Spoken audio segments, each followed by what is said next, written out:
Saudaraku, ayo pergi, suara Yin San bagaikan raungan dari neraka. Saat berikutnya, jiwanya dan dunianya yang kacau meledak. Gelombang kejut energi yang mengerikan menyapu seluruh pagoda Linglong, ruang bergetar hebat, dan retakan yang tak terhitung jumlahnya muncul di dinding menara. Wajah Lu Yun berubah drastis, dan dia buru-buru mengaktifkan payung penjara guntur 5 elemen dan formasi bulu pedang untuk melawan, tetapi dia masih terlempar mundur beberapa langkah oleh gelombang kejut, dan kedua senjata ajaib itu juga mengalami kerusakan yang cukup parah. Sialan, Lu Yun mengumpat dalam hati. Kekuatan ledakan diri yang tiba-tiba ini begitu mengerikan. Retakan ruang yang disebabkan oleh ledakan memberi Yinda secercah harapan. Tanpa ragu-ragu, ia mengubah dirinya menjadi seekor ikan loah hitam kecil dan melarikan diri melalui celah itu. Mau lari, Lu Yun mencibir, sosoknya melesat, berubah menjadi cahaya pedang, dan mengejarnya. Pedang itu bergerak melalui kehampaan dengan kecepatan yang menakjubkan. Meskipun Yinda berhasil lolos dari pagoda Linglong, dia terluka parah, kekuatannya menurun drastis, dan kecepatannya jauh lebih lambat dari sebelumnya. Lu Yun segera menyusulnya, mengangkat pedang Tianxing tinggi-tinggi, dan hendak membunuhnya. Pada saat ini, cahaya ilahi turun dari langit, dan cermin perunggu kuno muncul dari udara tipis, menghalangi tubuh Yinda. Pedang Tianxing menebas cermin kuno itu dengan ganas, menimbulkan suara yang memekakkan telinga. Namun, cermin kuno itu tidak bergerak sama sekali, melainkan memantulkan kembali serangan pedang Tianxing. Lu Yun terkejut dan terkena pantulan energi pedang, dia terhuyung mundur. Yang lebih aneh lagi adalah bahwa lightsaber yang tampak persis seperti pedang Tianxing muncul di cermin kuno dan menyerang Lu Yun. Lu Yun terkejut dan segera menarik diri untuk menghindarinya. Dia menatap cermin kuno di depannya dengan waspada, sambil berpikir dalam hatinya, apa-apaan ini? Ia benar-benar dapat memantulkan kembali serangan dan menyalin pedang Tianxingku. Wah, kau mencuri barang-barangku dan kau ingin pergi begitu saja. Sebuah suara dingin terdengar dari kehampaan. Ketika Lu Yun mendengar suara itu, ia langsung teringat pada pria misterius yang bersaing dengannya untuk mendapatkan gaun kasa berwarna tinta pada perburuan harta karun. Jadi begitulah adanya, wanita ini mencoba merebut gaun kasa bernoda tinta dariku saat berburu harta karun karena dia ingin menggunakannya dengan cermin pecah ini. Lu Yun tiba-tiba menyadari bahwa jika efek pantulan dari cermin perunggu kuno ini dikombinasikan dengan pantulan sekunder dari gaun kasa yang diwarnai tinta, bukankah itu akan dapat sepenuhnya memantulkan serangan di bawah tingkat Master Tao? Bagi Dewa Tao yang tidak memiliki harta pertahanan yang dapat memantulkan serangan 100%, efektivitas biayanya sungguh konyol. Lagi pula, harga harta karun yang dapat memantulkan serangan 100% sudah cukup untuk membuat Dewa Tao bangkrut. Dalam kehampaan, sesosok tubuh perlahan mengeras, dan seorang wanita berpakaian hijau muncul di depan Lu Yun. Dia memiliki paras yang cantik dan temperamen yang luar biasa, seolah-olah dia adalah peri dari surga, tetapi dia memiliki suara yang kasar, yang sangat kontras dengan penampilannya yang memukau. Lu Yun menatap wanita itu dari atas sampai bawah, sedikit keraguan muncul di hatinya, dan tanpa sadar dia berkata, kamu seorang wanita. Begitu kata-kata itu diucapkan, alis wanita itu terangkat dan dia berteriak dengan marah, omong kosong. Kalau aku bukan wanita, bagaimana mungkin aku bisa menjadi pria? Suaranya memekakkan telinga seperti lonceng, yang tidak cocok dengan wajahnya yang cantik dan membuat orang merasa canggung dan tidak harmonis. Li Hanyan, ini adalah nama wanita itu, dan dia juga orang misterius yang bersaing dengan Lu Yun untuk mendapatkan gaun kasa berwarna tinta pada perburuan harta karun. Dia sangat marah saat itu. Anak laki-laki ini berani mempertanyakan jenis kelaminnya. Hari ini aku akan memberitahumu apa arti penyesalan. Li Hanyan berteriak marah dan mengaktifkan cermin perunggu kuno. Kekuatan melahap yang mengerikan langsung menyelimuti Lu Yun. Lu Yun mendengus dingin, mengayunkan pedang Tianxing, merobek kekuatan melahap, dan cahaya pedang menunjuk langsung ke cermin perunggu kuno. Dentang, dengan suara keras, serangan pedang Tianxing terpantul kembali dan mengarah langsung ke wajah Lu Yun. Pada saat kritis, sesosok muncul dan berdiri di depan Lu Yun. Itu Liu Xuanji. Dia mengangkat tangan kosongnya dengan ringan, dan gaun kasa yang bernoda tinta itu mengalir seperti air, memantulkan kembali energi pedang yang terpantul lagi. Kali ini, kekuatan energi pedang berkurang drastis, menyisakan kurang dari 20%, dan Lu Yun melenyapkannya dengan lambaian tangannya. Serahkan kain kasa Moran, aku bisa mengampuni nyawa kalian. Teriak Li Hanyan dengan kasar, dengan niat membunuh di matanya. Lu Yun mencibir dengan nada menghina, apakah kamu mengerti aturan perburuan harta karun? Penawar tertinggi menang, sekarang gaun kasa yang diwarnai tinta itu milikku. Jika kamu menginginkannya, kamu harus membayar harga yang lebih tinggi dariku. Aturan, Li Hanyan mencibir, kamu tidak akan bisa tertawa nanti. Lu Yun mengangkat bahu, menatap Li Hanyan dengan geli, dan berkata dengan nada berlebihan, kakak, aku bertanya-tanya, apakah ada yang salah dengan suaramu? Apakah kamu ingin aku memperkenalkan seorang dokter yang dapat diandalkan kepadamu? Pernyataan yang tampaknya tidak disengaja ini menyentuh titik sensitif Li Hanyan. Suaranya tidak seperti itu sejak lahir, tetapi diubah oleh kutukan yang sangat kejam yang belum ada obatnya hingga hari ini. Apa yang paling dia benci adalah suara-suara orang lain yang membicarakan dirinya. Siapapun yang berani mengatakan hal itu di depannya akan dibantai olehnya. Kau mencari kematian, Li Hanyan benar-benar marah, dan niat membunuh terpancar. Cermin perunggu kuno bersinar terang, dan tekanan mengerikan datang ke arah Lu Yun dan Liu Xuanji untuk menekan mereka. Wajah Liu Xuanji tampak serius. Dia membalikkan tangan gioknya dan sebuah pagoda indah muncul dari udara tipis, memancarkan cahaya yang menyilaukan, menghalangi dia dan Lu Yun.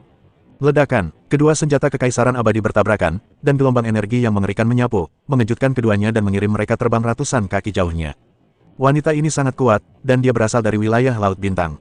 Ayahnya adalah seorang Master Dao utama. Meskipun dia bukan tokoh utama di antara para Master Dao, dia sudah menjadi eksistensi yang lebih unggul daripada kita yang berada di bawah Master Dao. Liu Xuanji berkata dengan sungguh-sungguh. Lu Yun mengerutkan bibirnya dan berkata dengan nada tidak setuju, memangnya kenapa kalau dia adalah guru Tao? Bukankah dia pernah bertarung denganmu sampai seri? Kelihatannya putri guru Tao yang katanya itu tidak lebih dari itu. Kata-kata ini seolah meremehkan Li Hanyan, tetapi sesungguhnya memuji kekuatan Liu Xuanji yang terselubung. Namun, bagi Li Hanyan, hal itu terdengar seperti provokasi belaka. Dia orang yang impulsif dan mudah tersinggung, dan sekarang dia bahkan lebih pemarah lagi. Dasar binatang kecil, beraninya kau meremehkanku. Li Hanyan meraung dan mengaktifkan cermin perunggu kuno itu lagi. Pada saat yang sama, senjata kekaisaran abadi berbentuk papan catur muncul di tangannya, memancarkan aura yang menakutkan. Kedua senjata kekaisaran abadi menyerang Lu Yun dan Liu Xuanji pada saat yang sama. Secercah kegembiraan terpancar di mata Lu Yun. 3 senjata kekaisaran abadi. Jika dia bisa mendapatkan ketiga harta itu, kekuatannya pasti meningkat pesat.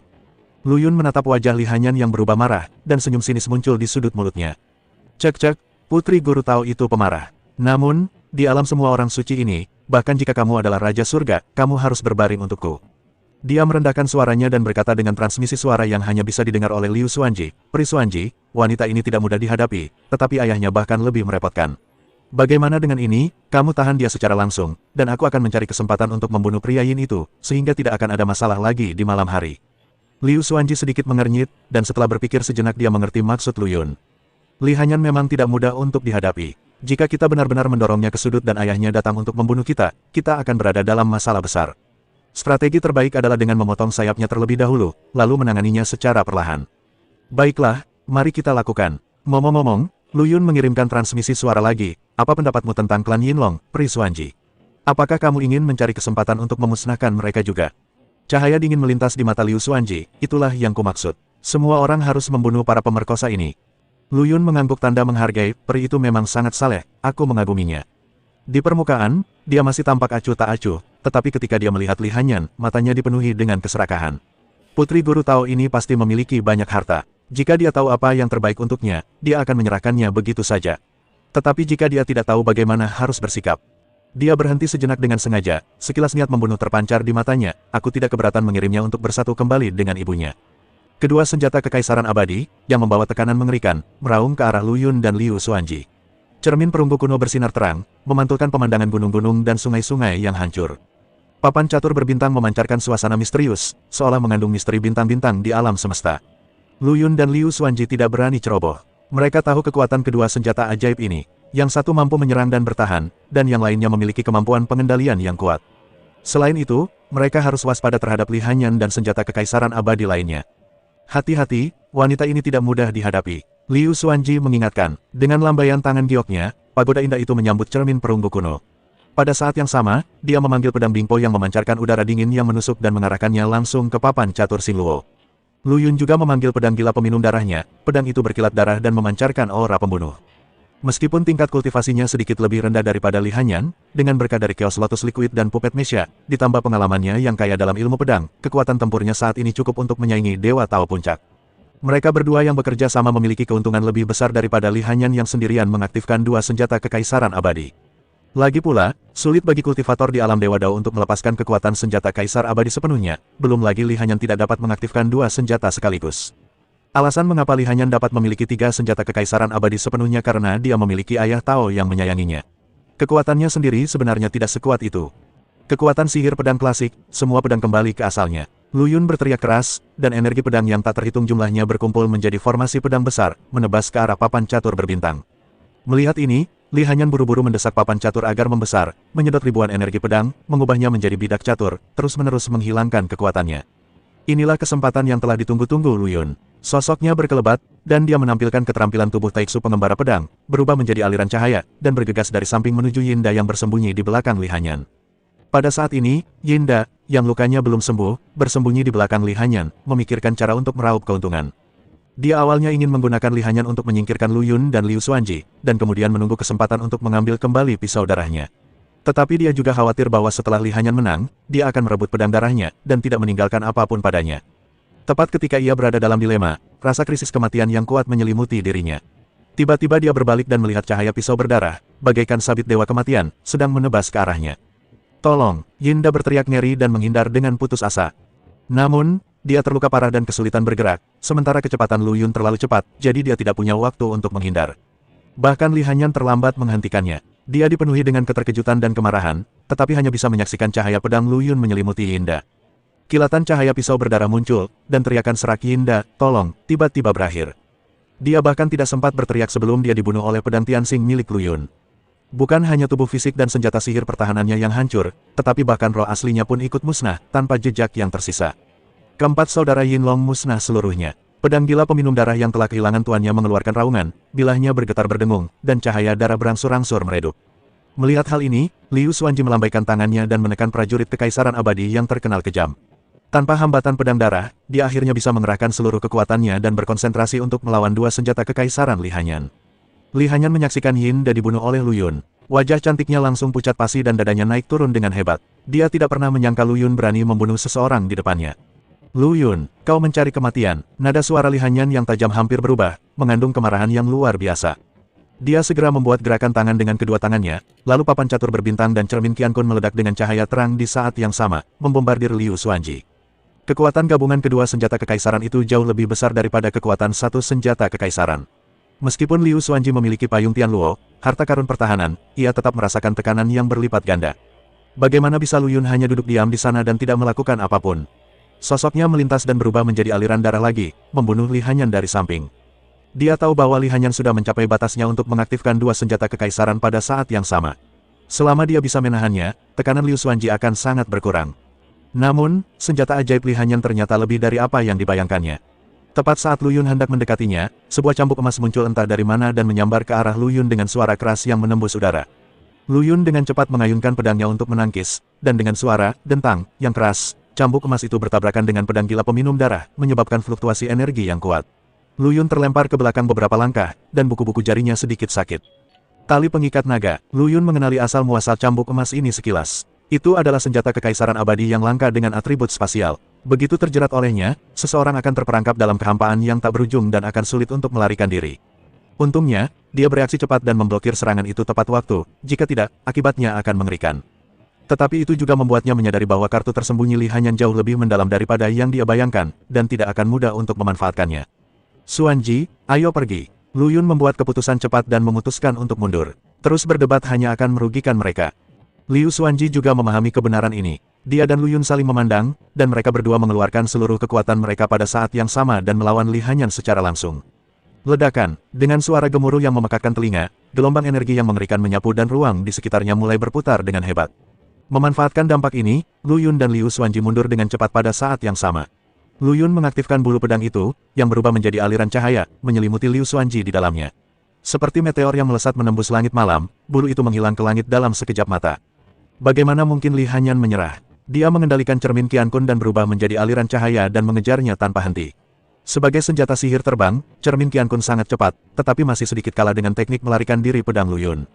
Jarak antara kedua belah pihak berangsur-angsur melebar, dan Li Hanyan berteriak dengan marah, "Liu Xuanji, jika kamu berani melarikan diri, aku akan menghancurkan bintang Liulimu."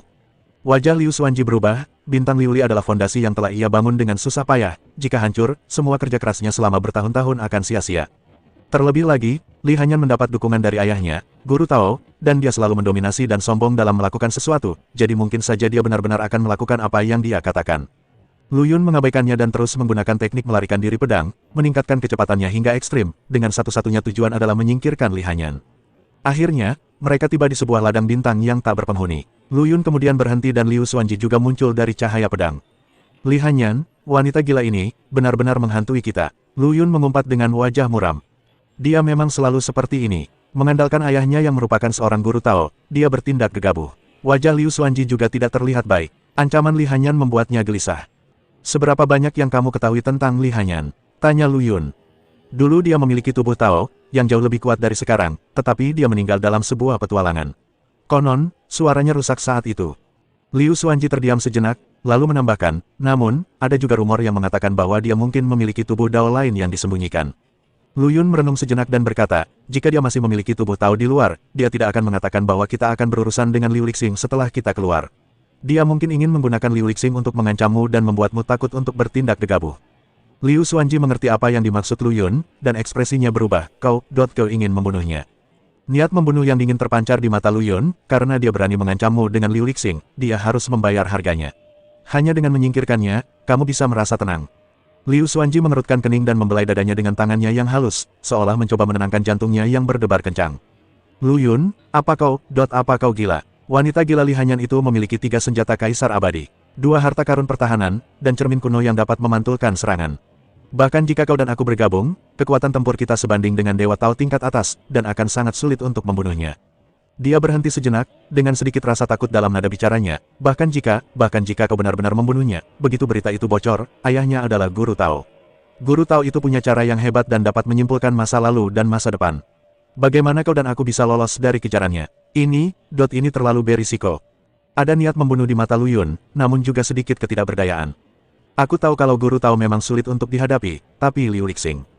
Kita bisa membahas masalah Liu Listar dalam jangka panjang. Liu Xuanji memotong pembicaraannya, berbicara dengan cemas, kita bisa membiarkan Liu Lixing bersembunyi sementara, mengambil anggota dan sumber daya penting, dan menghindari pusat perhatian.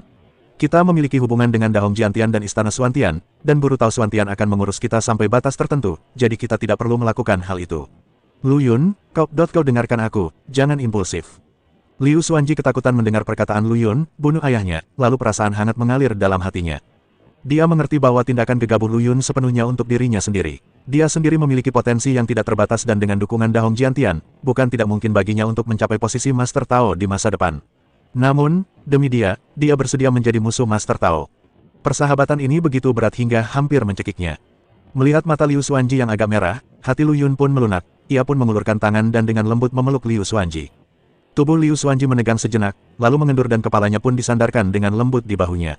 Gadis bodoh, Lu Yun membelai rambutnya dengan lembut, lalu berkata dengan lembut, aku tidak akan bercanda tentang keselamatanmu. Pertama-tama aku akan mengungkapkan identitasku kepada Li Hanyan dan menggunakan reputasi Istana Xuantian dan Dahong Jiantian untuk mengintimidasinya. Jika dia tahu apa yang baik untuknya dan berhenti, itu akan menjadi yang terbaik. Jika dia terus bertahan, cahaya dingin melintas di mata Lu Yun, kalau begitu kita lihat siapa yang sebenarnya. Liu Xuanji mendengar tekad dalam kata-kata Lu Yun dan tahu bahwa dia telah mengambil keputusan. Dia terharu dan khawatir. Namun, dia telah melihat semua keajaiban yang dialami Lu Yun di masa lalu. Dari seorang anak laki-laki yang tidak dikenal, dia telah melangkah selangkah demi selangkah hingga ke tempatnya saat ini. Mungkin, dia benar-benar memiliki kemampuan untuk menghadapi Li Hanyan, atau bahkan, dia tidak berani berpikir lebih jauh dan hanya memeluk Lu Yun erat-erat, seolah ingin mencurahkan segala kegelisahannya ke dalam pelukan ini. Lu Yun tidak lagi peduli dengan urusan Li Hanyan karena dia memiliki hal yang lebih penting untuk dilakukan saat ini. Pertama-tama, mari kita cari monster berbentuk babi itu, dapatkan lukisan kuno Ling Qiao, lalu pergi ke area inti alam semua orang suci untuk melihatnya, kata Lu Yun. Liu Xuanji mengangguk, melangkah keluar dari pelukan Lu Yun, dan merapikan pakaiannya yang agak berantakan. Lu Yun keluar dari keadaan fusi Mesha boneka, membawa versi miniatur Yu Yini dan yang lainnya ke Istana Pedang Kekacauan, dan menyuruh mereka untuk selalu bersiaga kalau Li Hanyan datang mengejar mereka. Di tengah kabut laut dalam, Lu Yun dan Liu Xuanji berjalan berdampingan. Lu Yun mengikuti indera samar-samar dari monster berbentuk babi itu dan berjalan menembus kabut. Liu Xuanji mengamati sekelilingnya dengan waspada untuk mencegah bahaya yang tiba-tiba. Ngomong-ngomong, Lu Yun berjalan sambil memilah barang rampasan dari pembunuhan keempat saudara Yin. Lu Yun mengusap dagunya, menatap tumpukan senjata sihir dan ramuan ajaib di depannya, lalu tak dapat menahan diri untuk tidak mendesah, kakak keempat Yin ini kelihatannya orang baik, tapi kenapa koleksinya begitu vulgar? Liu Xuanji menutup mulutnya dan terkekeh, lagi pula, dia terlahir sebagai kultivator biasa, jadi sudah cukup baginya untuk mendapatkan begitu banyak senjata suci.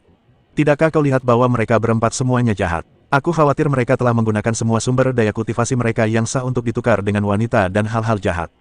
Lu Yun mengangkat bahu dan memilih hampir 50 senjata surgawi, yang sebagian besarnya berkualitas sedang dan rendah, seperti iga ayam baginya. Potongan-potongan tembaga dan besi ini hanya dapat digunakan oleh Yini dan Lao Kun. Dia memilih beberapa potong yang tampak enak dipandang, Xuanji, kamu pasti tidak akan menyukainya. Pedang galaksi milikmu jauh lebih baik dari itu. Liu Xuanji tersenyum dan menggelengkan kepalanya, namun menatap Lu Yun dengan tatapan lembut. Dia tidak peduli dengan hal-hal materi, yang dia pedulikan adalah kepedulian Lu Yun padanya. Lu Yun menyimpan beberapa senjata suci Dao surgawi yang telah dipilihnya, dan mulai menghitung cairan esensi kekacauan. Wow, 9.700 meter persegi. Ini adalah keberuntungan yang luar biasa. Diam-diam dia senang dalam hatinya karena keempat orang idiot ini benar-benar bocah pemberi uang. Kalau saja mereka tidak meremehkan musuh dan maju dengan gegabah, bagaimana mungkin mereka bisa dikalahkan satu persatu oleh kita? Ayo, ayo, mari kita bagi hasil rampasannya. Lu Yun melambaikan tangannya dengan bangga, Xuanji 4000 meter persegi, Yini 500 meter persegi, Lao Kun 200 meter persegi, dan sisanya milikku. Setelah kita keluar, aku akan memilih beberapa harta karun yang bagus untukmu. Dia membagi cairan esensi kekacauan, dan meminta Yu Yini dan Guru Ilahi Kuntong untuk masing-masing memilih 2 dari senjata ilahi Dao Surgawi yang tersisa. Yu Yini memilih 2 pedang pendek, dan berkata bahwa pedang itu cocok untuk pertarungan jarak dekat. Dewa Kuntong memilih pedang panjang dan perisai, mengatakan bahwa keduanya mampu menyerang dan bertahan. Bocah Lu Yun, kau sangat murah hati. Guru Dewa Kuntong dengan gembira membelai pedang panjang baru itu. Meskipun kualitas pedang ini tidak tinggi, itu merupakan peningkatan yang besar baginya. Yu Yini juga tersenyum, yang merupakan kejadian langka baginya. Dia biasanya sangat serius, tetapi saat ini dia tidak bisa menyembunyikan kegembiraan di hatinya. Lu Yun melihat ekspresi puas kedua orang itu dan merasa cukup bangga. Cairan esensi kekacauan yang ditinggalkannya cukup baginya untuk mengolah ratusan tubuh Dao. Jika kita dapat menemukan tempat yang cocok untuk berkultivasi di area inti alam semua orang suci, jumlahnya dapat berlipat ganda. Namun, alam para suci penuh dengan bahaya. Bagaimana mungkin mudah untuk berlatih dengan tenang? Selain itu, saudara Yin keempat juga meninggalkan beberapa teknik rahasia jahat yang agak bersifat iblis, yang membuat Lu Yun mengerutkan kening. Hal-hal ini tidak berguna baginya. Warisan Dahong Jiantian jauh lebih kuat daripada sampah ini. Dia hanya membakar semuanya dalam api untuk menghindari pencemaran pada matanya. Adapun jasad keempat saudara Yin, mereka juga merupakan harta yang sangat berharga. Lu Yun menyegelnya dan bersiap untuk menjualnya setelah dia keluar. Mayat para pembudidaya iblis ini merupakan bahan yang sangat bagus untuk memurnikan ramuan ajaib dan senjata sihir tertentu, dan pastinya dapat dijual dengan harga yang mahal. Setelah mengurus barang rampasan, Lu Yun dan Liu Xuanji terus melacak jejak monster berbentuk babi itu. Namun, saat mereka semakin dekat dengan sasarannya, Lu Yun mulai merasakan firasat yang tidak enak. Kecepatan binatang aneh itu semakin melambat dan akhirnya berhenti. Meskipun Lu Yun dan Liu Xuanji sudah cukup dekat, ia tidak berniat melarikan diri. Ada yang salah, Lu Yun berhenti dan mengerutkan kening. Binatang buas ini jelas tahu kita mengejarnya, mengapa tiba-tiba berhenti berlari. Liu Xuanji juga menyadari sesuatu yang tidak biasa. Dia melihat sekeliling dengan waspada dan bertanya dengan suara yang dalam, mungkinkah itu jebakan? Lu Yun mengangguk, kemungkinan besar. Binatang buas ini sangat licik. Ia sengaja meninggalkan jejak untuk memancing kita mengejarnya. Sekarang ia tiba-tiba berhenti. Aku khawatir ia telah kembali ke sarangnya. Ia teringat catatan tentang monster bertubuh babi yang pernah dibacanya di buku klasik. Meskipun monster ini tidak terlalu kuat, mereka hidup berkelompok, dan sarang mereka biasanya dilengkapi dengan berbagai perangkap dan mekanisme, sehingga sangat berbahaya. Sialan, binatang ini benar-benar tahu bagaimana memilih tempat. Lu Yun meludah, nadanya penuh dengan kekesalan. Dia pikir dia bisa dengan mudah mendapatkan lukisan kuno Ling Qiao kali ini, tetapi dia tidak menyangka bahwa monster berbentuk babi ini akan menyelinap ke tempat angker seperti itu. Liu Xuanji sedikit mengernyit, dengan sedikit ekspresi enggan di matanya. Pantai berbatu ini adalah area terlarang di tengah kabut laut dalam alam All Science. Mudah untuk masuk tetapi sulit untuk keluar. Sebelumnya, Lu Yun tidak mau menyerah, jadi dia dan Liu Xuanji menyembunyikan napas dan sosok mereka dan mendekat dengan tenang. Lu Yun menggunakan kekuatan jalan agung kegelapan untuk membawa Liu Xuanji ke dalam kegelapan, seperti 2 ekor ikan loah yang licin, bergerak menembus kabut. Semakin dekat ia ke sasarannya, semakin tebal aura yang menakutkan dan menindas itu, membuat Lu Yun hampir mustahil untuk bernapas. Akhirnya, mereka cukup dekat untuk melihat pemandangan di depan dengan jelas. Itu adalah pantai berbatu dengan pilar-pilar batu tinggi berdiri seperti raksasa, yang di atasnya bersembunyi segala jenis binatang buas. Hewan-hewan aneh ini bentuknya bermacam-macam, ada yang berkepala 3 dan berlengan 6, ada yang berduri tajam, dan ada pula yang bentuknya seperti ular piton raksasa yang melilit pilar-pilar batu, pupil matanya yang vertikal dan dingin memancarkan cahaya yang dingin menusuk. Selain binatang-binatang eksotis ini, Lu Yun juga melihat sejumlah senjata suci berkualitas tinggi dari Dao Surgawi, tersebar di seluruh pantai berbatu, memancarkan cahaya yang memikat. Karena lokasinya di luar, Lu Yun tidak bisa memastikan apakah ada senjata kekaisaran abadi di antara semuanya, namun senjata-senjata surgawi ini saja sudah cukup membuat orang iri dan jantung mereka berdebar kencang. Pantai berbatu, suara Liu Xuanji sedikit bergetar, dan jelas bahwa dia juga mengenali tempat ini. Lu Yun mengumpat dalam hati. Dia pernah membaca tentang Pantai Rocky di buku-buku kuno sebelumnya dan tahu bahwa itu adalah tempat yang sangat berbahaya dan 9 dari 10 orang yang masuk tidak akan bisa keluar. Kalau saja tidak karena halangan dari saudara keempat Yin, monster berbentuk babi ini tidak akan bersembunyi di tempat terkutuk ini. Keduanya tidak berani mendekat dan diam-diam mundur ke hutan terpencil. Lu Yun meninju batang pohon di sampingnya, dan daun-daunnya pun berguguran seolah mengejek ketidakmampuannya. Sial, hampir sampai. Liu Xuanji juga geram, binatang ini sangat licik. Wajahnya yang halus penuh dengan kebencian. Pantai berbatu itu sangat berbahaya sehingga siapapun yang masuk tanpa kekuatan seorang guru Tao pada dasarnya akan bunuh diri. Pantai berbatu ini meliputi area seluas ribuan mil, dengan ribuan pilar batu. Sebagian besar binatang aneh di atasnya berada pada level Dewa Tao yang sempurna. Bahkan jika mereka tidak mengetahui kekuatan magis atau tidak dapat mengaktifkan senjata ajaib, mereka tetap dapat menjadi sangat kuat hanya dengan bertarung menggunakan tubuh fisik dan naluri mereka. Lu Yun menenangkan diri dan mulai menganalisis situasi. Belum lagi jumlah mereka begitu banyak. Bahkan jika kita memiliki dua senjata kaisar abadi, akan sulit untuk keluar hidup-hidup jika kita masuk dengan gegabah. Dia berhenti sejenak, lalu berkata, lagi pula, tidak seorang pun tahu apakah ada binatang buas eksotis yang sebanding dengan tingkat Dao Master di sana. Jika ada, maka masuk ke sana akan menjadi jalan buntu. Liu Xuanji mendengarkan dengan tenang tanpa mengatakan apapun. Meskipun lukisan kuno Ling Qiao penting, roh susunan pelindung di area inti alam 10.000 orang suci dan metode berlatih pedang Dao terpadu agung jauh lebih penting. Setelah mempertimbangkan untung ruginya, Lu Yun akhirnya memutuskan untuk berhenti melacak binatang bertubuh babi itu untuk sementara waktu. Mari kita pergi ke area inti, Istana All Science, terlebih dahulu. Jika itu tidak berhasil, kita akan mencari tempat untuk menggunakan sumber daya guna mengolah lebih banyak tubuh Dao, lalu mencoba menyeberangi pantai berbatu. Namun, dia kemudian berpikir bahwa dia tidak tahu berapa lama monster berbentuk babi ini akan bersembunyi di pantai berbatu, dan dia tidak ingin membuang waktu menunggu. Lupakan saja, ayo kita pergi ke istana semua orang suci dulu. Lu Yun akhirnya membuat keputusan. Keduanya bergegas menuju area inti alam semua orang suci. Dari kejauhan, mereka melihat sebuah istana yang menjulang tinggi berdiri di antara langit dan bumi, megah dan agung. Itu adalah Istana All Science. Di depan Istana Pantheon, terdapat tangga panjang dengan total 99.999 anak tangga, melambangkan jalan menuju yang tertinggi. Pada saat ini, dua tim orang sedang berjalan di sepanjang tangga. Salah satu kelompok orang tersebut dipimpin oleh seorang anak laki-laki berambut merah. Rambut dan matanya berwarna merah aneh, seperti api yang menyala-nyala. Dia tampak mendominasi dan sombong. Ketika matanya terbuka dan tertutup, seolah-olah lautan darah sedang melonjak, yang menakutkan. Di belakangnya, ada 4 orang, masing-masing dengan tatapan penuh hormat, dan mereka jelas adalah pelayannya. Kelompok lainnya dipimpin oleh seorang pemuda berpakaian mewah bernama Okamoto. Dia memiliki wajah yang tampan, temperamen yang elegan, dan melambaikan kipas lipat di tangannya, tampak seperti seorang pemuda yang anggun. Sayangnya, dia hanya diikuti oleh 2 orang pelayan Tao, yang momentumnya jauh lebih lemah daripada 4 orang di belakang Jegus. Jegus melirik Okamoto, dan senyum mengejek muncul di wajahnya. Hei, Okamoto, kok cuma tinggal 2 pengikut? Di mana yang lain mati? Okamoto bahkan tidak mengangkat kelopak matanya, dan melambaikan kipas lipatnya perlahan. Ya ampun, sebaiknya kau jaga dirimu baik-baik. Bahkan jika kau membawa 2 potong sampah lagi, apa gunanya? Jumlah yang lebih banyak mungkin tidak berguna. Jegus mendengus dingin, dengan sedikit niat membunuh di matanya. Meskipun keduanya adalah saingan, mereka tidak berani bertarung satu sama lain karena aturan Istana All Science.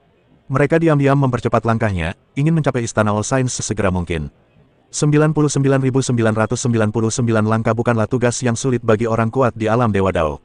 Tak lama kemudian, kedua tim tiba di alun-alun di depan Istana Pantheon satu demi satu. Istana All Science yang megah bagaikan pilar raksasa yang menjulang ke langit. Berdiri di sini, bahkan orang kuat di alam Dewa Dao pun merasa sangat tidak berarti. Jegus menatap Istana All Science, matanya berkilat penuh fanatisme. Guru Tao All Science benar-benar sosok yang mengagumkan. Jika aku bisa mencapai levelnya suatu hari nanti, aku pasti akan menginjak-injak dunia All Science ini di bawah kakiku.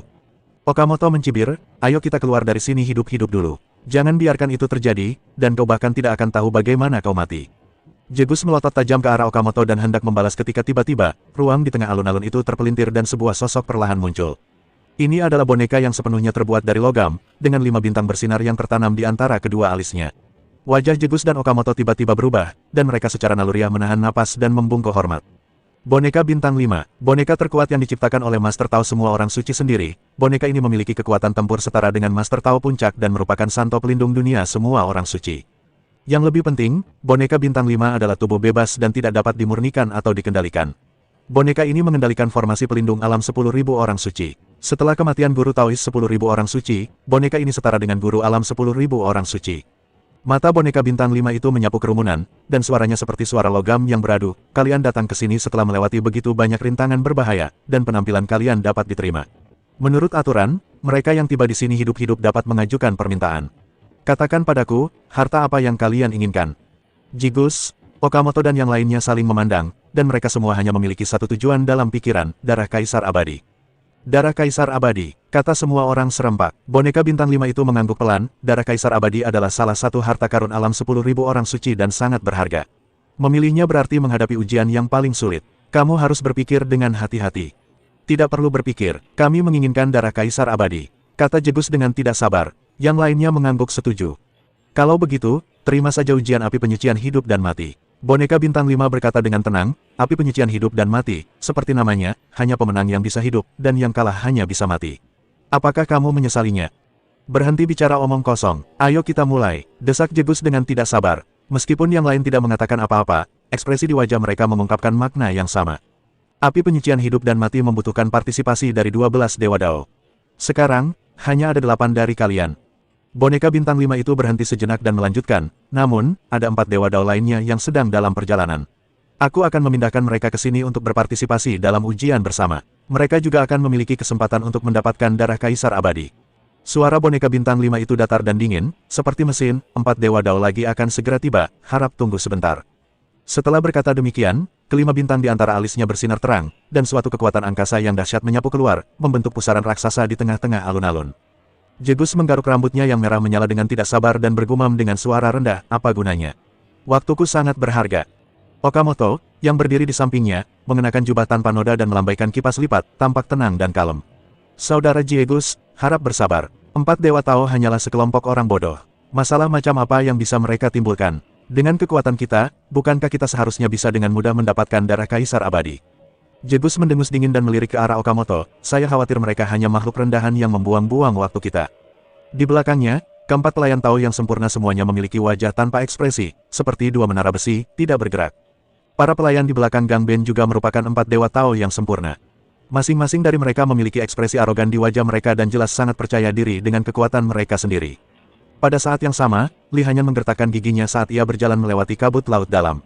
Sialnya Lu Yun benar-benar lolos begitu saja di bawah hidungnya. Kabut itu misterius dan tidak dapat diprediksi, jadi dia tidak berani mengejar terlalu dekat dan harus menyerah. Begitu kita keluar dari tempat terkutuk ini, aku akan mencabik-cabikmu. Li Hanyan berpikir kejam dalam hatinya. Dia menduga bahwa Lu Yun dan gerombolannya kemungkinan besar akan mencoba peruntungan mereka di istana semua orang suci. Lagi pula, harta karun seperti darah Kaisar Abadi disembunyikan di sana. Sekilas tatapan kejam terpancar di mata Li Hanyan, dia berpikir jika dia benar-benar bertemu mereka di istana semua orang suci, dia akan mencari cara untuk menjebak mereka dan membalas penghinaan sebelumnya. Namun, dia juga sedikit takut. Lu Yun dan yang lainnya tidak hanya bekerja sama dengan baik, tetapi mereka juga memiliki senjata Kaisar Abadi untuk melindungi mereka. Dia tidak sepenuhnya yakin. Lupakan saja, mari kita lakukan selangkah demi selangkah. Tepat saat dia berpikir, sebuah kekuatan aneh tiba-tiba menyelimutinya. Li Hanyan bahkan tidak punya waktu untuk bereaksi sebelum sosoknya menghilang ke dalam kabut. Di sisi lain, Lu Yun sedang duduk bersila, dikelilingi oleh kekuatan air yang kuat. Semenjak dia memperoleh puluhan ribu meter kubik cairan esensi kekacauan, dia telah meningkatkan kelipatan percepatan waktu diagram aliran waktu menjadi 1000 kali lipat. Yu ini memahami misteri Dao Surgawi Dewa Air dalam gambar dan membuat kemajuan pesat. Sekarang dia mampu melawan Dewa-Dewa Tao tingkat tinggi. Latihan Lu Yun sendiri dalam berbagai cara surgawi juga telah membuat kemajuan yang cukup besar, dan pemahamannya tentang jalan surgawi air mendekati sempurna, dengan kecenderungan untuk memadatkan tubuh jalan surgawi air. Liu Xuanji juga membuat kemajuan pesat dalam kultivasinya dengan bantuan percepatan 1000 kali lipat. Lu Yun membuka matanya, menatap Yu Yini, dan memuji, Yini, kemajuanmu sungguh menakjubkan. Seiring berjalannya waktu, pencapaianmu tidak akan terbatas. Yu Yini tersenyum manis dan berkata dengan malu-malu, ini semua berkat kultivasi Anda, Tuan. Saya sangat berterima kasih. Lu Yun menambahkan, meskipun kau sekarang hanya seorang Dewa Dao utama, dengan banyaknya senjata ajaib yang kau miliki, bukan tidak mungkin bagimu untuk melawan Dewa Dao yang sempurna. Ketika Yu Yini mendengar ini, hatinya dipenuhi kehangatan. Tuan muda memperlakukannya dengan sangat baik, dia akan melakukan yang terbaik untuk memenuhi harapannya yang tinggi. Hanya saja, Yu Yini sedikit mengernyit, Li Hanyan selalu merupakan bahaya tersembunyi. Liu Xuanji juga mendengus dingin, wanita itu licik dan berbahaya, benar-benar membuat orang pusing. Lu Yun merenung sejenak dan berkata, jika musuh datang, kita akan melawannya, jika banjir datang, kita akan memblokirnya dengan tanah. Tidak perlu terlalu khawatir. Saat ketiganya berkomunikasi, ruang di sekitar mereka tiba-tiba berputar dengan keras. Sebuah kekuatan di luar pemahaman mereka mengikat mereka dengan erat, dan mereka bahkan tidak dapat mengaktifkan senjata Kaisar Abadi. Wajah ketiga orang itu berubah drastis. Sebelum mereka sempat bereaksi, mereka tersapu oleh kekuatan ini dan menghilang di tempat. Di depan istana semua orang kudus, Jegus dan Okamoto mulai sedikit tidak sabar menunggu. Jegus menendang kerikil di kakinya dan mengumpat, sialan, berapa lama lagi kamu harus menunggu? Rambutku akan tumbuh. Okamoto tetap tenang, melambaikan kipas lipatnya dengan lembut, dan berkata dengan tenang, Saudara Jegus, jangan khawatir, yang terbaik belum datang. Tepat saat dia selesai berbicara, pusaran angkasa di tengah alun-alun itu berfluktuasi dan 4 sosok jatuh darinya. Mereka adalah Lu Yun, Liu Xuanji, Yu Yini dan Li Hanyan. Jegus dan Okamoto melirik keempat orang itu, dan ketika mereka melihat bahwa Lu Yun dan Yu Yini hanyalah Dewa Tao utama, penghinaan segera muncul di wajah mereka.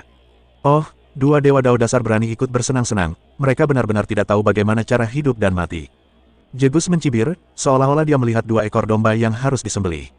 Sepertinya kali ini, kau dan aku hampir pasti akan mendapatkan darah Kaisar Abadi. Okamoto juga tersenyum menghina, tidak menanggapi Lu Yun dan yang lainnya dengan serius sama sekali. Lagi pula, Dewa Dao yang ada di bawah komando mereka setidaknya berada pada level Dewa Dao sempurna, dan dua Dewa Dao utama hanyalah umpan meriam yang dikirim untuk mati. Begitu Li Hanyan melihat Lu Yun, secercah kebencian melintas di matanya. Dia hendak mengaktifkan prajurit Kaisar Abadi untuk menjebak ketiga pria itu, tetapi sebuah suara dingin meledak di telinganya seperti guntur, beraninya kau. Suara ini mengandung tekanan luar biasa, yang membuat wajah Li Hanyan pucat dan jiwanya terguncang hebat, hampir terguncang keluar dari tubuhnya. Senjata Kekaisaran Abadi di tangannya bersinar, tetapi tampaknya ditekan oleh tangan tak terlihat dan tidak bisa diaktifkan sama sekali. Li Hanyan mendongak dengan ngeri, hanya melihat seorang pria muncul di tengah alun-alun pada suatu saat. Lelaki itu berpakaian putih dan berwajah tampan, tetapi ia memiliki sikap acuh tak acuh yang membuat orang-orang menjaga jarak. Dia memancarkan aura kuat yang tak terduga seperti jurang, menyebabkan Li Hanyan merasakan ketakutan yang tak tertahankan di dalam hatinya. Dia langsung menyadari bahwa pria ini tidak lain adalah roh penjaga Istana All Saints. Kekuatannya tak terduga dan dikatakan bahwa dia telah mencapai puncak boneka bintang 5, sebanding dengan seorang Taois sejati. Li Hanyan diam-diam mengutuk nasib buruknya di dalam hatinya. Dia ingin mengambil kesempatan untuk membalas dendam pada Lu Yun, tetapi dia tidak menyangka akan menemui jalan buntu. Dia segera menenangkan pikirannya, membungkuk hormat, dan tidak berani mengatakan apapun lagi. Lu Yun melihat semua ini dan mencibir dalam hatinya. Dia awalnya berpikir tentang bagaimana memprovokasi Li Hanyan agar dia mengambil inisiatif untuk menyerang roh penjaga, membunuh dengan pisau pinjaman, dan menyingkirkan ancaman besar ini. Saya tidak menyangka wanita ini begitu tidak sabaran dan akhirnya terjebak. Namun, dengan pengalaman Li Hanyan sebelumnya sebagai pelajaran, Lu Yun menekan keraguannya dan dengan tenang berkata kepada Liu Xuanji dan Yu Yini, jangan bicara omong kosong, mari kita lihat apa yang ingin dilakukan orang tua ini. Tatapan mata roh penjaga itu menyapu kerumunan, dan akhirnya mendarat pada Lu Yun dan tiga orang lainnya, dan berkata dengan ringan, meskipun kalian berempat secara paksa dibawa ke sini olehku, ini mungkin juga merupakan petualangan bagi kalian. Lu Yun mengeluh dalam hatinya, sungguh kebetulan. Aku sedang bersenang-senang di negeri yang penuh kenikmatan, dan entah mengapa kau menyeretku ke sini. Bagaimana ini bisa disebut kebetulan? Namun, Lu Yun tetap tanpa ekspresi, menunggu roh penjaga melanjutkan berbicara. Roh penjaga itu melanjutkan, mereka yang menerobos masuk ke bagian depan istana 10.000 orang suci dapat meminta harta karun kepadaku. Selama mereka lulus ujian yang sesuai, mereka dapat memperoleh harta karun yang mereka inginkan. Jegus berteriak tidak sabar, berhenti bicara omong kosong, aku ingin darah Kaisar Abadi, mari kita mulai tesnya sekarang. Roh pelindung arai meliriknya dan melanjutkan, kali ini, semua orang memilih darah Kaisar Abadi. Diperlukan 12 orang untuk membuka api penyucian kehidupan dan kematian, tetapi mereka hanya memiliki 8 orang, jadi aku membawa kalian berempat untuk menjadikannya bilangan bulat. Darah Kaisar Abadi, hati Lu Yun tergerak, ini adalah harta karun legendaris, yang konon mengandung esensi kehidupan Kaisar Fobole Dao, yang setara dengan separuh hidupnya. Roh penjaga itu tampaknya melihat pikiran Lu Yun dan berkata dengan tenang, ya, itu adalah darah Kaisar Buddha Boler Dao. Benda ini sangat berharga. Sambil berbicara, dia melambaikan tangannya, dan ruang di tengah persegi itu terpelintir, lalu sebuah penjara persegi muncul entah dari mana. Sel penjara itu gelap gulita dan memancarkan suasana menakutkan. Ini adalah api penyucian hidup dan mati. Roh pelindung arai menunjuk ke penjara dan berkata, 12 dari kalian akan dibagi secara acak menjadi 6 kelompok, bertarung berpasangan. Selain satu sama lain, ada juga dewa-dewa Tao boneka di api penyucian yang akan menyerang kalian. Syarat untuk menang adalah kematian salah satu pihak. Ketika semua orang mendengar ini, wajah mereka menjadi jelek. Api penyucian kehidupan dan kematian ini hanyalah rumah jagal yang kejam. Tentu saja, para penyintas terakhir akan diberi hadiah. Dan para pemain terbaik di antara ke-6 kelompok akan memiliki kesempatan untuk memperoleh darah Kaisar Abadi. Roh pelindung arai berhenti sejenak dan menambahkan, namun, apakah Anda dapat memperoleh darah Kaisar Abadi pada akhirnya tergantung pada apakah Anda dapat memenuhi persyaratan saya. Meskipun Jigus, Okamoto dan yang lainnya tidak mau menerima hasil tersebut, mereka hanya bisa mengertakkan gigi dan menelan amarah mereka saat menghadapi kekuatan roh penjaga yang tak terduga. Sekarang, mulailah membagi menjadi beberapa kelompok. Suara roh penjaga itu dingin dan tanpa ampun. Dia dengan santai menunjuk Dewa Tao berwajah segitiga di sebelah Jegus, lalu menunjuk Li Hanyan, kalian berdua, kelompok pertama. Wajah Jegus berubah, dia mengenali Li Hanyan, wanita ini licik dan berbahaya, dan dia memiliki beberapa senjata kekaisaran abadi, membuatnya cukup sulit untuk dihadapi. Dia berhadapan langsung dengan Li Hanyan. Meskipun dia yakin bisa mengalahkannya, dia harus berjuang keras. Dan jika bawahannya menghadapinya, dia akan berada dalam bahaya besar. Dewa Tao berwajah segitiga ini adalah yang terbaik di antara Dewa Tao sempurna yang berada di bawah komandonya. Dilengkapi dengan senjata kekaisaran abadi, ia bahkan dapat bertarung melawan Dewa Tao puncak. Namun aturan api penyucian hidup dan mati ini mengharuskan setidaknya satu pihak mati sebelum berakhir. Dalam kasus ini, menghadapi Li Hanyan, Dewa Tao berwajah segitiga ini mungkin. Dewa Tao berwajah segitiga itu pucat dan berkeringat. Li Hanyan, wanita ini terkenal kejam. Setidaknya 800 orang telah tewas di tangannya. Dia melirik Jegus sekilas, matanya memohon. Jegus menerima tatapannya, bibirnya bergerak sedikit, dan sebuah suara mencapai telinga Dewa Tao berwajah segitiga, jangan takut pada burung. Pukul dia dengan keras, bahkan jika kamu mati, kamu harus membawanya bersamamu. Setelah itu, aku akan membalaskan dendammu, dan aku akan menghidupi seluruh keluargamu. Janji itu lebih merupakan ancaman daripada jaminan. Sang Taois berwajah segitiga mengumpat dalam hatinya, namun ia hanya bisa menerimanya dengan berat hati. Sekarang keadaan sudah seperti ini, kami hanya bisa bertarung sampai mati. Li Hanyan melirik Taois berwajah segitiga itu dengan jijik, sambil berpikir dalam hati, orang jelek ini ditakdirkan menjadi budak. Aku tidak tahu dari mana Jegus mendapatkan sampah ini. Dia bertekad untuk mendapatkan darah kaisar abadi, dan dia harus memenangkan pertempuran pertama ini dengan indah untuk meninggalkan kesan yang baik pada roh pelindung. Dalam 10 tarikan napas, bersiaplah memasuki api penyucian kehidupan dan kematian. Kau boleh membawa serta sejumlah pelayan, hewan peliharaan, dan boneka. Suara roh penjaga itu tenang, seolah apa yang akan terjadi bukanlah pertarungan hidup dan mati, melainkan permainan. Li Hanyan mencibir dan tidak mempersiapkan apapun. Menurutnya, makhluk yang berada di bawah tingkat Dewa Dao tidak lebih dari sekadar umpan meriam dalam pertempuran ini, dan akan menjadi beban bahkan jika mereka ikut serta. Dewa Tao berwajah segitiga itu juga tidak melakukan persiapan apapun. Dia tahu jarak antara dirinya dan Li Hanyan, dan membawa lebih banyak barang hanya akan memberikan rampasan kepada pihak lain. 10 napas waktu berlalu dalam sekejap. Roh pelindung itu melambaikan tangannya, dan Li Hanyan dan Dewa Tao berwajah segitiga terbang ke dalam penjara gelap tanpa sadar. Di dalam api penyucian kehidupan dan kematian, ruangnya luas dan tak terbatas, seperti dunia kecil yang mandiri. Li Hanyan dan Dewa Tao berwajah segitiga berdiri berhadapan, dan suasananya tegang. Perili, aku tahu aku tidak sebanding denganmu, jadi tolong ampuni nyawaku. Pendeta Tao berwajah segitiga itu berpura-pura patuh, tetapi dia sedang memikirkan cara untuk melancarkan serangan kejutan di dalam hatinya. Li Hanyan mencibir, hanya kamu. Apakah menurutmu aku harus menahan diri? Pergilah ke neraka. Meskipun dia mengatakan ini, Li Hanyan tidak segera mengambil tindakan. Bayangan ditekan oleh roh penjaga masih ada, jadi dia tidak berani bertindak gegabah. Dia ingin melihat misteri lain apa yang mungkin ada di api penyucian hidup dan mati ini. Pada saat ini, pola-pola ilahi yang tak terhitung jumlahnya menyala di tanah dan dinding api penyucian kehidupan dan kematian. Cahaya-cahaya itu saling terkait dan berkedip-kedip, dan akhirnya berubah menjadi puluhan ribu prajurit boneka.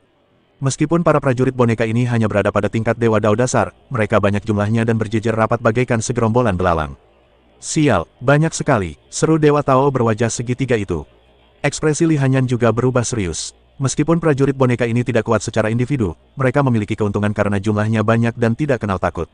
Pertarungan ini lebih sulit dari apa yang dibayangkannya. Di panggung tontonan, semua orang juga terkesiap. Api penyucian kehidupan dan kematian ini benar-benar merupakan rumah pembantaian. Sepertinya ini tidak hanya mengharuskan kita untuk saling membunuh, tetapi kita juga harus menghadapi pengepungan boneka-boneka ini. Mata Lu Yun berkedip, dan dia diam-diam menghitung dalam hatinya.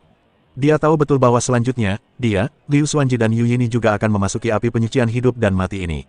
Masih belum diketahui siapa lawannya dan situasi seperti apa yang akan mereka hadapi.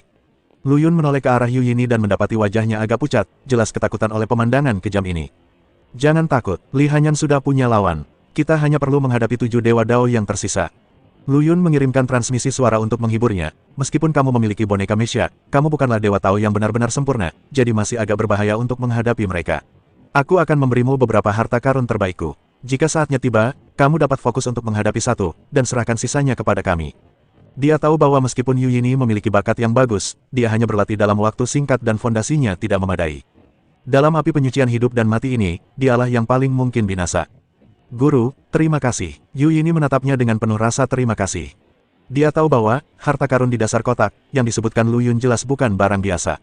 Dengan barang-barang ini, peluangnya untuk menang pasti akan meningkat pesat. Roh penjaga yang menyerupai boneka bintang 5 itu mengeluarkan lolongan tajam, dan pola ilahi di api penyucian hidup dan mati bersinar terang. Mulai, suara mekanisnya bergema di seluruh ruangan. Begitu dia selesai berbicara, puluhan ribu prajurit boneka melonjak seperti air pasang, terbagi menjadi 2 kelompok dan menyerbu menuju Li Hanyan dan Dewa Tao berwajah segitiga. Dewa Tao berwajah segitiga awalnya berencana untuk menyerang terlebih dahulu dan melawan Li Hanyan sampai mati, tetapi sekarang rencananya telah digagalkan. Ia mengumpat dalam hati, dan tiba-tiba keempat tangannya terentang dari belakangnya. Masing-masing dari keenam tangannya memegang senjata dewa tingkat atas, dan mereka dengan panik menebas dan membunuh para prajurit boneka di sekitar mereka. Dang dang dang, suara logam yang berbenturan tak ada habisnya. Setiap serangan dapat membunuh prajurit boneka, tetapi boneka-boneka ini tak kenal takut dan terus berdatangan satu demi satu, seperti belatung di tumit, dan tidak dapat digoyahkan. Dewa Tao berwajah segitiga itu mengerang dalam hatinya. Jika ini terus berlanjut, kekuatannya akan habis cepat atau lambat. Terlebih lagi, dia harus mencurahkan sebagian energinya untuk memperhatikan situasi di pihak Li Hanyan, yang membuatnya semakin pasif. Situasi di pihak Li Hanyan benar-benar berbeda. Ia memanggil cermin perunggu kuno, dan serangan prajurit boneka itu mendarat di cermin, tetapi semuanya terpantul kembali, tidak dapat melukainya sama sekali. Ia bahkan sempat menggunakan cambuk panjang, dan bagaikan ular berbisa yang menyemburkan lidahnya, ia membuka jalan di antara para prajurit boneka dan langsung menuju ke arah Dewa Tao berwajah segitiga. Sudut mata Taois berwajah segitiga itu berkedut. Dia tahu apa yang direncanakan Li Hanyan. Dia ingin menyelesaikan pertempuran itu dengan cepat dan menyingkirkan dirinya sendiri terlebih dahulu, sehingga dia bisa mendapat evaluasi yang lebih tinggi. Wanita yang kejam sekali. Dewa Tao berwajah segitiga menjadi marah dan berpikir, jika memang begitu, maka mari kita bertarung sampai mati. Di panggung tontonan, Lu Yun, Liu Xuanji dan Yu Yini mengamati dengan saksama situasi di lapangan. Api penyucian hidup dan mati ini memang sesuai dengan reputasinya. Liu Xuanji menghela napas, dengan begitu banyak prajurit boneka, bahkan Dewa Tao yang sempurna akan merasa sulit untuk lolos tanpa cedera. Ya, Lu Yun mengangguk. Meskipun masing-masing boneka ini tidak terlalu kuat, mereka banyak jumlahnya dan tak kenal takut. Jika kalian dikelilingi oleh mereka, bahkan jika kalian tidak terbunuh, kalian akan kelelahan sampai mati. Lihatlah Li Hanyan, cerminnya tampaknya mampu memantulkan kembali serangan. Tidak heran dia begitu tak kenal takut, kata Yu Yini, sambil menunjuk Li Hanyan di lapangan.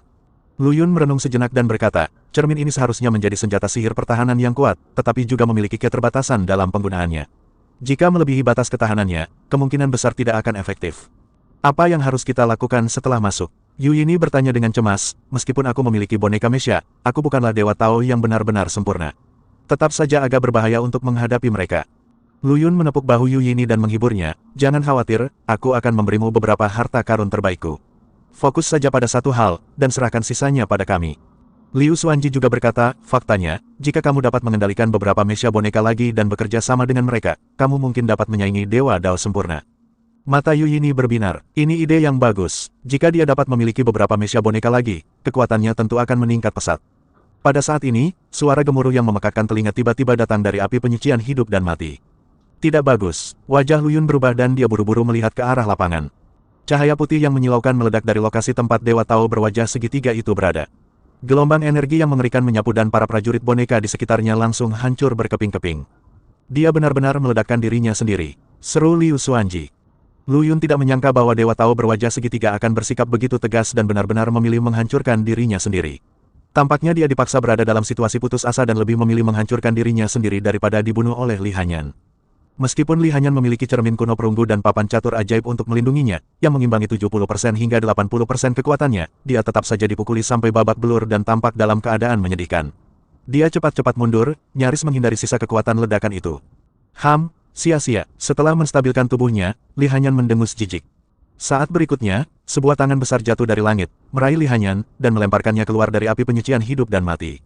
Li Hanyan menstabilkan tubuhnya dengan panik, wajahnya pucat pasi. Ia tidak menyangka bahwa dirinya akan tersingkir dengan begitu menyedihkan.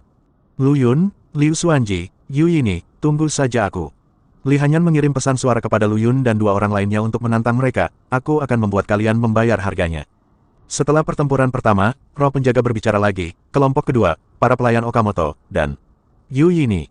Ketika Yu Yini mendengar namanya sendiri, hatinya menegang. Hati Lu Yun tiba-tiba bangkit, namun kemudian tenggelam lagi. Pelayan Okamoto, Yu Yini mengulanginya dengan suara rendah, wajahnya sedikit pucat.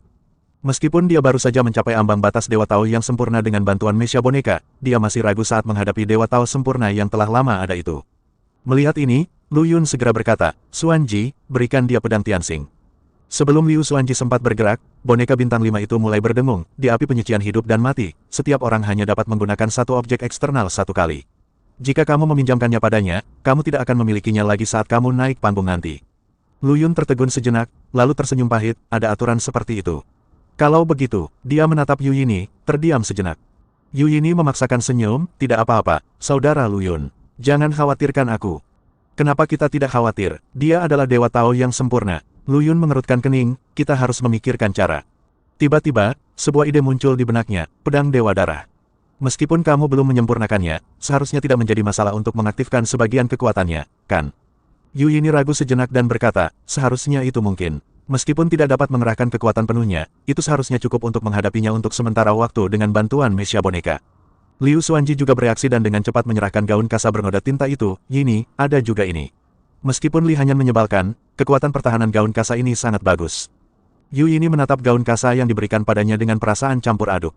Gaun kasa ini awalnya adalah harta karun Yinda. Li Hanyan berusaha merebutnya tetapi gagal, tetapi sekarang gaun itu ada di tangannya. Dia membuka mulut dan ingin mengatakan sesuatu, tetapi pada akhirnya dia tidak mengatakan apapun dan diam-diam mengambil gaun kasa itu. Dengan bantuan pedang Dewa Darah dan gaun kasa bercat tinta, momentum Yu Yini langsung melambung tinggi, dan hatinya yang awalnya panik berangsur-angsur menjadi tenang.